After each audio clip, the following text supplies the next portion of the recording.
welcome blog बल्ल गाडीबाट झऱ्यो अनि सबैलाई गुड मर्निङ बल्ल बल्ल झरेर नेपाल भन्सारनिर आइपुग्यो इन्डियन बोर्डर त्यहाँदेखि उता त्यो चाहिँ नेपाली बोर्डर त्यो चाहिँ कागरभित्ता यहाँबाट चाहिँ कता पारी गएपछि सोमो चढ्ने होला होइन ल यो चाहिँ कस्तो बाटो रहेछ बोर्डर कट हुँदैछ हामी बोर्डर पहिला नि आएको छ कि आएको छैन आन्टी यो बाटो हिँडेको छैन आन्टी पहिला हिँडेको अङ्कल हिँडेको छैन यो बाटो पहिला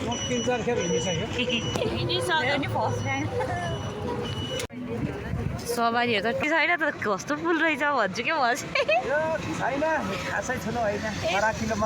ए अनि पुल पानी चाहिँ छैन पुल चाहिँ कत्रो ठुलो त हामी यहाँबाट हिँड्दै जानुपर्छ अरे बोर्डर इन्डियन बोर्डरमै हिँड्दै गाह्रो छ भाइ अब यिनीतिर हामी भर्खर इन्ट्री गऱ्यो अब गाडी चढ्नु मतलब यता त बस चाहिँ होइन एउटा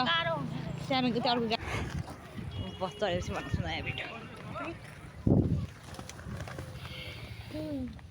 अब बस चौकिने ठाउँमा लान्छ होइन के गरेर हामी भर्खर टिकटको लागि लडाइँ गरेर होइन झगडा गरिरहेको सिट साइड पाएन भने बल्ल बल्ल टिकटको सिट मिलेर झन्डै हाम्रो यहाँनिर फाइट गरिसकेको थियो होइन अहिले माथि पछाडि होला यो गाडीमा जाने अब हामी गाडी चाहिँ यस्तो छ ल हामी चढेको गाडी कलकत्ता साथीको त्यहाँ ट्याक्सी लिन गइरहेछ मर्का चिया मर्कावाला चिया खाने आन्टी हेलो गाइस ल यो चाहिँ हाम्रो मर्कावाला चिया कलकत्तामा इन्डियामा फर्स्ट डे चिया खाँदै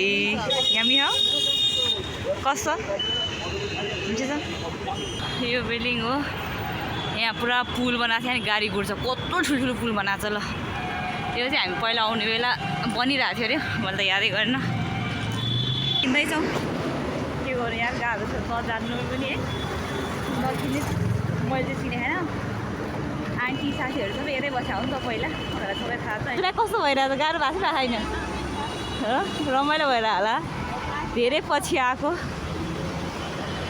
मलाई ठिकै